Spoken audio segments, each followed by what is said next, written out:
तर आजपासून संपूर्ण अधिक महिनाभर रोज लक्ष्मी प्राप्तीची ही सेवा तुमच्या अडचणी मात्र नक्कीच कमी करतील. कोणत्या स्तोत्रमंत्रांचे पठण करावे तेच आपण आजच्या व्लॉगमध्ये बघणार आहोत. हाय हॅलो नमस्कार, मी गायत्री पाटील तुमच्या सर्वांचे अगदी मनापासून स्वागत करते आपल्या यूट्यूब चॅनल. सर्वांना श्री स्वामी समर्थ. हा संपूर्ण अधिक महिना आपल्याला जास्तीत जास्त सेवा करायची आहे. या अधिक महिन्यामध्ये लक्ष्मी प्राप्तीच्या कोणकोणत्या सेवा आहेत बघा, ज्या आपण काही श्रवण करू शकतो तर काही आपण नक्कीच पठण करू शकतो. त्या कोणत्या तर या संपूर्ण अधिक महिन्यामध्ये आपल्याला आपल्या अडचणीनुसार आपल्याला विविध सेवा करायच्या आहेत. आता अधिक मास, मलमास, पुरुषोत्तम मास किंवा धोंड्याचा महिना हा खरं तर 33 महिन्यांनी येतो. दरवर्षी आपण दसरा, दिवाळी, नवरात्र, गणपती हे सण मात्र साजरे करत असतो, बघत असतो. पण खरं तर हा अधिक मास संपूर्ण 33 महिन्यांनी आलेला आहे. आणि त्यामध्ये अधिकम अधिकस्य, जेवढं जास्त तुम्ही पुण्य कराल तेवढं जास्त तुम्हाला सेवा, जेवढ्या जास्त पटीने तुम्ही सेवा कराल तेवढं अधिक पुण्य कमवण्याचा मात्र हा काळ आहे आणि आपले भोग मात्र संपवण्याचा हा दिवस आहे. भगवान श्रीहरी विष्णूंनी स्वतः माता लक्ष्मीला जे कोणी अधिक मासात महात्म्य पठण करणार आहात किंवा श्रवण करणार आहात तर त्यांनी स्वतः सांगितलेलं आहे का अधिक महात्म्य याचं पठण करावं. या महिन्यात आपण सर्व सेवा करू शकतो. हा महिना खरं तर भगवान विष्णूंच्या अंमलाखाली आलेला आहे. मग भगवान विष्णूंची सेवा काय तर आपण सत्यनारायण मात्र नक्कीच करत असतो. संक्षिप्त श्रीमद भागवत आपण करतोय, गीतेचा 15वा अध्याय आपण पठण करतोय आणि ओम नमो भगवते श्री वासुदेवाय नमः, ओम नमो भगवते वासुदेवाय नमः या मंत्राचा मंत्रजाप सुद्धा देखील आपण करतो आहे. पण हा जो पवित्र महिना आहे आणि त्या सर्वांसाठीच आपल्याला भक्ती मार्गासाठी, अध्यात्मासाठी, आपल्या इच्छा मनोकामना पूर्ण होण्यासाठी, आपल्या आर्थिक, शारीरिक, सांसारिक कष्ट पूर्ण होण्यासाठी हा महिना मात्र एक लॉटरी लागलेली आहे. आपले भोग संपवण्यासाठी, आपले प्रारब्ध संपवण्यासाठी, एखादं काम आपलं होत नसेल तर ते पूर्णत्वाला लागण्यासाठी हा महिना खरोखर अगदी लॉटरी सारखाच आहे. खरं तर बऱ्याच घरात मांसाहार मात्र केला जातो, पण किमान ह्या महिन्यात तरी मांसाहार वर्ज्य करावा आणि सेवा करून मात्र नक्कीच अनुभव सेवेचा घ्यावा. या महिन्यात केलेल्या एकाच व्रताचं पारायण तुम्हाला अनंत पटीने फळ मिळणार आहे. आणि ज्यांनी या आधी देखील या सेवा केल्या असतील त्यांना ते माहितीच असेल का हा महिना किती छान आणि महत्त्वपूर्ण मानला गेलेला आहे. तुम्हाला ज्या देवांची सेवा करायची आहे किंवा तुम्हाला वाटेल त्या देवी देवतांची तुम्ही सेवा करू शकतात, पूजा आराधना करू शकतात, पण जास्तीत जास्त वेळ तुमचा देवपूजेमध्ये, सेवेमध्ये घालवा. तुमच्या गुरूंची, माता लक्ष्मीची, विष्णूंची, स्वामी महाराजांची, कुळदेवतेची जशी जमेल तुम्हाला तशी त्या पद्धतीने तुम्ही सेवा करू शकतात. माता लक्ष्मीची सेवा आपण करत असतो, पण आपल्याला आर्थिक, सांसारिक अडचणी एवढ्या आहेत का आपल्याला जबाबदाऱ्यांमुळे सर्वांना दररोज ह्या सेवा करणं शक्य होत नाही. म्हणून ह्या सेवा रोज केल्याच पाहिजे. तर लक्ष्मी प्राप्तीसाठी अधिक मासात या सेवा तुम्हाला निश्चितच करायच्या आहेत. तर त्या कोणत्या तर बघा, संपूर्ण महिनाभर किंवा दिवसभरात केव्हाही तुम्ही या सेवा करू शकतात. आणि विष्णू पुराणानुसार सांगितलं आहे का माता लक्ष्मी दिवसातून 7 वेळा आपल्या दारात येत असते. आता ज्या महिला दिवसभरात घरात असतात त्यांनी संध्याकाळी मात्र देवपूजेची जी वेळ असते, तिन्ही सांजेची वेळ आपण जिला म्हणतो, दिवे लावण्याची वेळ असते, त्या वेळी तुम्ही ही पूजा किंवा सेवा करू शकतात. सकाळी देखील तुम्ही या सेवा करू शकतात, पण लक्ष्मी प्राप्तीच्या या सुंदर सेवा मात्र संध्याकाळी शक्यतो कराव्या. बघा, लक्ष्मी प्राप्तीसाठी सर्वात सुंदर आणि उच्च कोटीची सेवा म्हणजे सर्वात सुंदर व्यंकटेश स्तोत्रम. रोज कमीत कमी 3 वेळा तरी तुम्ही व्यंकटेश स्तोत्रम या अधिक महिन्यात म्हणावं. संस्कृतमध्ये म्हणू शकता, प्राकृतमध्ये म्हणू शकतात. त्याचबरोबर तुम्ही श्री सुक्तम पठण करायचं आहे. त्याचबरोबर तुम्हाला पुरुष सुक्तम पठण करायचं आहे. पुरुष सुक्तम, व्यंकटेश स्तोत्र आणि श्री सुक्तम. पुरुष सुक्तम संस्कृतमध्ये सुद्धा आहे, प्राकृतमध्ये सुद्धा आहे. तुम्हाला जमेल अगदी त्या पद्धतीने तुम्ही ते पठण करू शकतात. रोज पठण करा. जर तुम्हाला आर्थिक अडचणी असतील तर ही सेवा नक्की करून बघा आणि ह्या 1 महिन्यात तर तुम्हाला निश्चितच अनुभव मात्र नक्कीच येईल. जर भगवान विष्णूंची सेवा ही हा महिना फक्त आणि फक्त कृतज्ञता व्यक्त करण्यासाठी असतो. दान धर्म करायचे आहेत, चांगले कर्म करायचे आहेत, नामजप करायचा आहे, मनन चिंतन, देवाची उपासना, आराधना यासाठी खूप जास्त महत्त्वाचा असतो तो म्हणजे हा महिना, ज्याच्यासाठी खूप महत्त्वाचा आहे.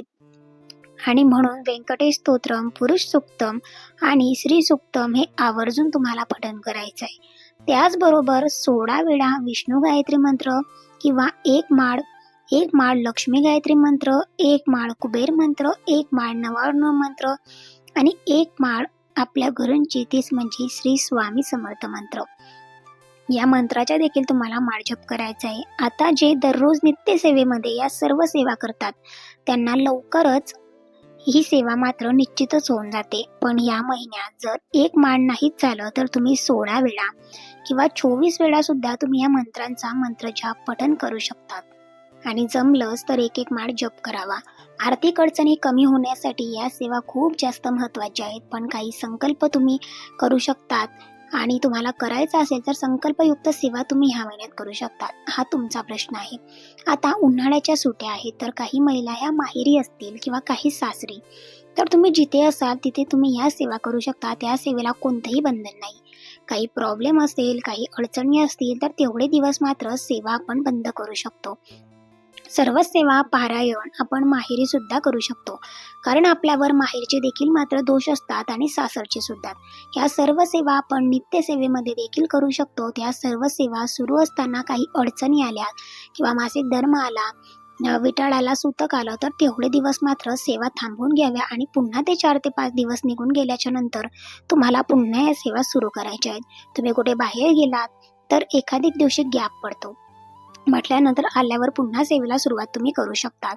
त्याचबरोबर आता तुम्ही या अधिक मासात संकल्प करून माता लक्ष्मीला प्रार्थना करा की तुझ्याच बरोबर मी भगवान श्रीहरी विष्णूंची सुद्धा सेवा करणार आहे आणि माझ्याकडून ती सेवा करून घे.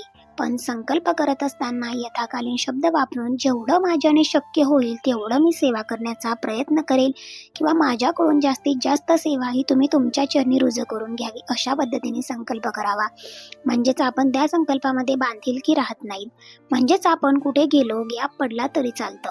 आपल्याला सर्वांना सर्वच करायचं आहे. म्हणून सत्यनारायण, लक्ष्मी प्राप्तीच्या सेवा, स्वामी चरित्र सारामृत, भागवत ग्रंथ, विष्णू सहस्रनाम हे सर्व आपणच आपलं नियोजन करून मात्र या सेवा कराव्या. घरातल्या कामामध्ये आपण वेळ काढून हे सर्व काही करू शकतो. पूर्ण महिना आपल्याकडे आहे सेवा करायला. सर्व सेवा करायला लॉटरी लागलेली आहे, त्याच पद्धतीने फक्त आणि फक्त लूटमार करत याप्रमाणे सेवा कराव्या. भगवान विष्णूंच्या चरणी आपल्या सगळ्या सेवा मात्र समर्पित कराव्या. फक्त आणि फक्त कृतज्ञता व्यक्त करावी. आणि खरं तर परमेश्वराने आपल्यासाठी खूप काहीतरी छान लिहिलेलं आहे आणि त्यांच्याच कलेनुसार चालावं. आपल्याला काय हवं आहे यापेक्षा आपल्यासाठी काय योग्य आहे हे खूप जास्त आणि महत्त्वाचं आहे. कारण बघा, कर्ता आणि करविता जे काही आहेत ना ते सगळे काही परमेश्वरच आहेत. तुम्हाला सांगितल्याप्रमाणे ह्या वर्षामध्ये किंवा ह्या महिन्यामध्ये भगवान श्रीहरी विष्णू किंवा माता लक्ष्मी यांच्या प्रती कृतज्ञता व्यक्त करण्याचा, आपले भोग संपवण्याचा हा महिना आहे किंवा ही लॉटरी आहे. तुमचे जर एखादं काम होतच नसेल, मग त्या छोट्या मोठ्या गोष्टी असू दे, संसारिक अडचणी असू दे किंवा तुम्ही संकल्प करतायत नोकरीसाठी, संततीसाठी, प्रमोशनसाठी किंवा अजून तुमच्या काही विविध अशा बरेचसे काही कोर्ट कचेरीचे प्रश्न असतात, याच्यासाठी सुद्धा आपण संकल्प करत असतो. आणि छोट्या मोठ्या आपल्या संसारातील अडचणी तर आपण संकल्प करत असतो आणि त्या संकल्पामध्ये आपली कधी कधी काही चुकतं किंवा सेवा करत असताना काही सुटतं आणि आपल्या इच्छा पूर्णत्वाला येत नाही.